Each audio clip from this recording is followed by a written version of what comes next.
அனைவருக்கும் வணக்கம். துலாம் ராசிக்காரர்களுக்கு மே 4ஆம் தேதி முதல் அடுத்த 7 நாட்கள் புதிய வாய்ப்பும் வெற்றி மீது வெற்றி வரக்கூடிய இனிமையான தருணமாக எந்தெந்த விஷயங்கள் மாற்றி அமைக்கப் போகின்றன என்று ஆராய்ந்து பார்க்கும்போது கிரகநிலைகளில் ஏற்படக்கூடிய அதிரடியான மாறுதல்கள் மிகப்பெரிய மாற்றத்திற்கு வித்திடக்கூடிய வகையில் துலாம் ராசிக்காரர்களுக்கு அமைந்துள்ளன. புதிய வாய்ப்பும் வெற்றி மீது வெற்றி வரும் தருணமாக மே 4 முதல் அடுத்த 7 நாட்கள் எப்படி அமைய போகிறது என்று ஆராய்ந்து பார்க்கும்போது கிரகநிலைகளில் ஏற்படக்கூடிய மாறுதல் என்பது மிக பெரிய மாற்றத்திற்கு அடித்தளம் இடக்கூடிய வகையில் அமைகிறது. மிக முக்கியமாக வித்யாகாரகராக இருக்கக்கூடிய புதன் நீட்ச நிவர்த்தி பெற்று மிக வலுவாக மே 7ஆம் தேதி முதல் மேசராசியில் அமருகிறாருங்க. புதனினுடைய இந்த மாறுதல் பல்வேறு வகையில அதிர்ஷ்டத்தையும் யோகத்தையும் ஏற்படுத்தி கொடுக்கக்கூடிய ஒரு அமைப்பாக பார்க்கப்படுகிறது. ஏனென்றால் சில மாதங்களுக்கு பிறகு மீண்டும் முக்கூட்டு கிரகம் என்று சொல்லக்கூடிய சூரியன், சுக்கிரன் மற்றும் புதன் ஆகிய 3 கிரகநிலைகளும் மேசராசியில் இணைந்து சஞ்சரிக்கின்றன. அதிலும் குறிப்பாக முதலும் முடிவுமாக இருக்கக்கூடிய சூரியன் உச்சம் பெற்று சஞ்சரிக்கிறாருங்க. புதனும் நீட்ச நிலையிலிருந்து நிவர்த்தி பெற்று வளம் பெறக்கூடிய வலு பெறக்கூடிய ஒரு அமைப்பிற்கு மாறுகிறார். எனவே இதுவும் வரவேற்கத்தக்க ஒரு அமைப்பாக பார்க்கப்படுகிறது. சுக்கிரனும் அது சமகிரகமாக இருக்கக்கூடிய செவ்வாயின் ஆட்சி வீட்டில் அமர்ந்திருக்கிறாருங்க. என 3 கிரகநிலைகள் மேசராசியை வளப்படுத்தக்கூடிய இந்த வேளையில் பல்வேறு வகையான புதிய வாய்ப்புகள் நிச்சயமாக கிடைக்கும். ஏனென்றால் முதன்மையான கிரகமாக இருக்கக்கூடிய சூரியன் உச்சத்தில் இருக்கிறார். சூரியன் உச்சத்தில் இருப்பதால் ஆளுமையும் அதிகாரமும் கொண்ட உயர் பதவிகள் உங்களை தேடி வருவதற்கான யோகம் உண்டு. உங்களுடைய பணிகளை பலனை எதிர்பாராமல் கடமையை சரியாக செய்தால் உங்களுடைய திறமைக்கு மிகப்பெரிய அளவில் அங்கீகாரம் கிடைப்பதோடு நீங்கள் எதிர்பார்க்கக்கூடிய முன்னேற்ற வாய்ப்புகளும் மிக வலுவாக நிறைந்து கிடைக்கக்கூடிய அதிர்ஷ்டமும் யோகமும் நிறைந்த ஒரு தருணமாக நிச்சயமாக அமைவதற்கான சூழல் உண்டு. வித்யாகரகராக இருக்கக்கூடிய புதனும் வலுவிழந்து நீட்ச நிலையிலிருந்து மாற்றத்தை சந்தித்து வலுவாக சஞ்சரிக்கக்கூடிய இந்த தருணத்தில் திட்டமிட்டதை விட அனைத்து விதமான பணிகளையும் சிறப்பாக கையாளுவதற்கான யோகம் நிச்சயமாக கிடைக்கிறது. தெளிந்த அறிவாற்றலுடன் சரியான முறையில புதிய வாய்ப்புகளை வெற்றி மீது வெற்றி வரக்கூடிய ஒரு தருணமாக மாற்றிக்கொள்ளக்கூடிய யோகத்தை நிச்சயமாக கொடுக்கிறார். சுக்கிரனும் மிக வலுவாக இணைந்து சஞ்சரிக்கக்கூடிய வேளையில் நல்ல ஒரு மாறுதல் அரசியல் மற்றும் கலைத்துறை ரீதியான பணிகளில் அபரிவிதமாக கிடைப்பதற்கான யோகம் நிச்சயமாக உருவாகி உள்ள ஒரு தருணமாக பார்க்கப்படுகிறது. இது மட்டுமல்லாது முழு சுபகிரகமாக இருக்கக்கூடிய குரு மிக வலுவாக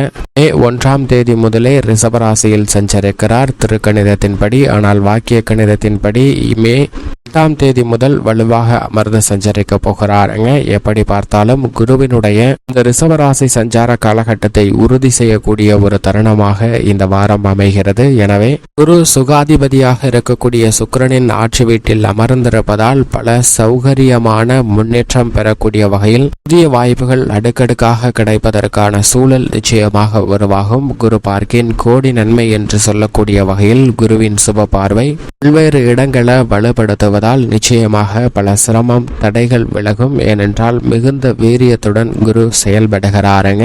இது நிச்சயமாக வரவேற்கத்தக்க ஒரு அமைப்பாக பார்க்கப்படுகிறது. அது மட்டுமல்லாது நீதி தவறாத நடுநிலை தவறாத நியாயஸ்தராக செயல்படக்கூடிய சனி பகவான் ஆட்சி பலம் பெற்று கும்பராசியில் வலுவாக சஞ்சரிக்கிறார். குடம் குடமாய் நன்மைகளை அள்ளி கொடுக்கக்கூடிய கும்பராசியில் சனி சஞ்சரிப்பது அனைத்து விதமான தடைகளையும் தாமதங்களையும் உத்தியோகம் தொழில் ரீதியான பணிகளில் விளக்குகிறது. நீங்கள் எதிர்பார்க்கக்கூடிய முன்னேற்ற வாய்ப்புகளை மிகவும் வலுவாக நிறைந்து கொடுப்பதற்கான அதிர்ஷ்ட யோகங்களை உருவாக்கி கொடுக்கக்கூடிய ஒரு சிறந்த தருணமாக அமைகிறது என்பதை தெளிவாகவும் துல்லியமாகவும் உறுதிப்படுத்துகிறாருங்க. இதன் காரணமாக இந்த தருணத்தில் ஆட்சி பலம் பெற்று சஞ்சரிக்கக்கூடிய ஆயுள்காரகனான சனியின் அமைப்பு காரணமாக உங்களுடைய சிறு முயற்சி கூட பொருளாதார ரீதியான முன்னேற்றத்தை வலுவாக நிறைந்து பெறுவதற்கான யோகத்தையும் அதிர்ஷ்டத்தையும் நிச்சயமாக ஏற்படுத்தி கொடுக்கிறது. அது மட்டுமல்லாது ராகு மற்றும் பூமிகாரகன் என்று சொல்லக்கூடிய செவ்வாய் ஆகிய 2 கிரக நிலைகளும் குருவின் ஆட்சி வீடான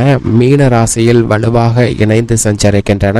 மட்டுமல்லாது சந்திரனும் வாரத்தின் முற்பகுதியில் குரு ஆட்சி வீடான மீன ராசியில் சஞ்சரிக்க போகிறாருங்க. பிற்பகுதியில் கூட்டு கிரகங்களுடன் இணைந்தும் இறுதியில் குருவுடன் இணைந்தும் சஞ்சரிக்க போகிறார். சந்திரன் பல்வேறு இடங்களில் மாறி சஞ்சரித்தாலும் கிரகங்களுடைய கூட்டமைப்பை வலுவாக ஏற்படுத்தி கொடுக்கிறார். ஏனென்றால் மீன ராசியில் ராகு மற்றும் செவ்வாயுடன் இணைந்து சஞ்சரிக்க போகிறார். மேச ராசியில் வித்யாகாரகரான புதன் உச்சம் பெற்று சஞ்சரிக்கக்கூடிய சூரியன் மற்றும் சுக்கிரனுடன் இணைந்து சஞ்சரிக்க போகிறாருங்க. இறுதியில் குருவுடனும் இணைந்து சஞ்சரிக்கக்கூடிய ஒரு சிறந்த தருணமாக அமைவதற்கான யோகம் நிச்சயமாக கிடைக்கிறது. எனவே பல்வேறு வகையான தடைகள் சந்திரனின் அமைப்பு காரணமாக விலகி நல்ல முன்னேற்றத்தை பெறுவதற்கான யோகத்தையும் வாய்ப்பையும் உருவாக்கி கொடுக்கிறது. அது மட்டுமல்லாது முரண்பாடான கிரக சேர்க்கை என்றாலும் ராகு மற்றும் செவ்வாயின் இணைவால் பெரிய அளவிற்கு சிரமம் இல்லை. ஏனென்றால் ராகு தனது சஞ்சார தூரத்தில் பாதிக்கு மேல் கடந்து விட்டாருங்க.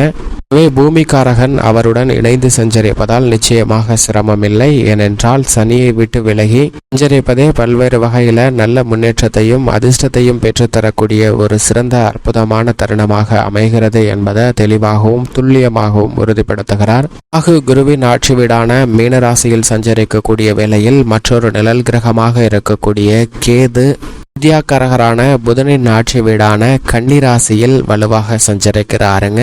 கேது கன்னிராசியில் பாதி தூரத்திற்கு மேல் கடந்துவிட்ட சூழ்நிலையில் இனி கற்பனையான சிந்தனைகள், எதிர்காலத்தை பற்றிய அச்சம், குழப்பமான மனநிலை போன்றவற்றை தவிர்ப்பதற்கான நல்ல சூழலை உருவாக்கி கொடுப்பார். சரியாக பயன்படுத்தி கொண்டால் புதிய வாய்ப்பும் வெற்றி மீது வெற்றி வரக்கூடிய யோகமும் அதிர்ஷ்டமும் நிறைந்த தருணமாக அமைவதற்கான சூழல் நிச்சயமாக அபரிவிதமாக கிடைக்கிறது என்பதை தெளிவாகவும் துல்லியமாகவும் உறுதிப்படுத்துகிறார் என்பதில் சந்தேகமே இல்லைங்க.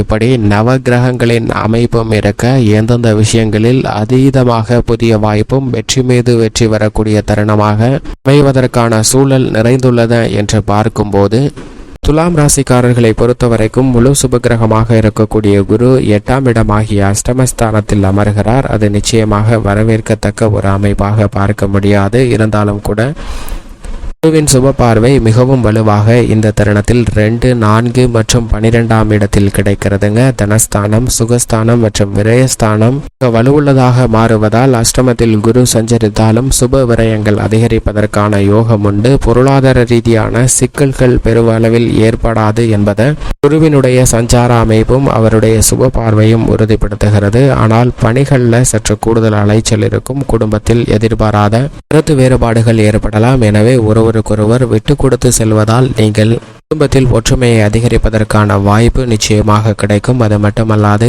இந்த தருணத்தில் வீடு மாறுதல், இடம் மாறுதல், அடிப்படையான மாற்றங்களை மேற்கொள்வதற்கான சூழலும் நிறைந்து கிடைக்கக்கூடிய யோகம் இந்த தருணத்தில் மிக வலுவாக கிடைக்கிறது. உத்தியோக ரீதியாக ராசியின் ராஜயோகாதிபதியான சனி மிக வலுவாக ஆட்சி பலம் பெற்று பஞ்சமஸ்தானத்தில் சஞ்சரிக்கிறார். எனவே குரு அஷ்டமத்தில் நுழைந்தாலும் கூட பெரிய அளவிற்கு பாதிப்பு இல்லை. எதிர்காலத்தை பற்றிய அச்சம் தேவையில்லை என்பதை தெளிவாக உறுதிப்படுத்துகிறார். உத்தியோக ரீதியாக நீங்கள் செய்யக்கூடிய சிறு முயற்சி கூட உங்களுக்கு புதிய வாய்ப்பையும் வெற்றி மீது வெற்றி வரக்கூடிய தருணமாக அமைப்பதற்கான யோகத்தை உருவாக்கி கொடுக்கிறது. புதிய வேலை வாய்ப்பு, வெளிநாட்டு வேலை வாய்ப்பு, நிரந்தர வேலை வாய்ப்பு, உத்தியோக ரீதியான சலுகைகள் போன்றவற்றை துலாம் ராசிக்காரர்களுக்கு பெற்று தருவதற்கான யோகம் நிச்சயமாக உண்டு. தொழில்துறை, வியாபாரத்துறையில் அபரிவிதமான மாற்றத்தையும் முன்னேற்றத்தையும் இந்த தருணத்தில் சந்திப்பதற்கான யோகம் உண்டு. பண நெருக்கடிகள் விலகும். முன்கூட்டியே அனைத்தையும் கணித்து செயல்படுவதற்கான யோகம் இந்த தருணத்தில் நிச்சயமாக துலாம் ராசிக்காரர்களுக்கு கிடைக்கிறது. பயணங்களால் அலைச்சல் அதிகமாக இருந்தாலும் அதனால்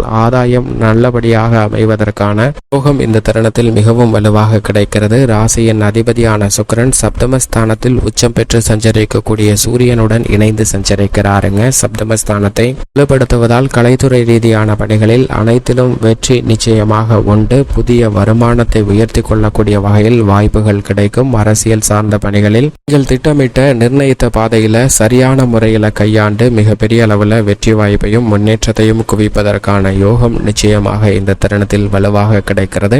மாணவ மாணவியரை பொறுத்தவரைக்கும் கல்வியில் நல்ல முன்னேற்றம் உண்டு. ஏனென்றால் வித்யாகாரகராக இருக்கக்கூடிய புதன் 7இல் நுழைகிறாருங்க. விவசாயத்துறையின் அதிபதியான செவ்வாய் 6இல் ராகுவுடன் அமோகமாக வளர்ச்சியை ஏற்படுத்த கொடுக்கக்கூடிய அமைப்பில் சஞ்சரிப்பதால் நல்ல முன்னேற்றம் விவசாயம் சார்ந்த பணிகளில் உண்டு. பெண்மணிகளின் நலனுக்கு பொறுப்பேற்ற சுக்கிரன் 7லும் குரு அஷ்டமத்திலும் இருப்பதால் நன்மை தீமை கலந்த ஒரு அமைப்பு உள்ளது. எனவே சில நேரங்களில் அலைச்சல் அதிகரிப்பதற்கான சூழல் உண்டு. ஆனால் காரிய வெற்றியை நிச்சயமாக ராசியின் அதிபதியாக இருக்கக்கூடிய சுக்கிரன் பெற்று தருகிறார். மேலும் இந்த தருணத்தை சாதகமாக மாற்றிக்கொள்ள நிச்சயமாக துலாம் ராசிக்காரர்கள் வாரத்தில் புதன்கிழமை விரதமிருந்து அருகாமையில் உள்ள பெருமாள் ஆலயம் சென்று தீபம் ஏற்றி வழிபாடு செய்யுங்கள். தங்களுடைய வாழ்வில் ஏற்படக்கூடிய தடைகள் விலகி முன்னேற்றமும் சுபிச்சமும் நிறைந்து கிடைக்கும்.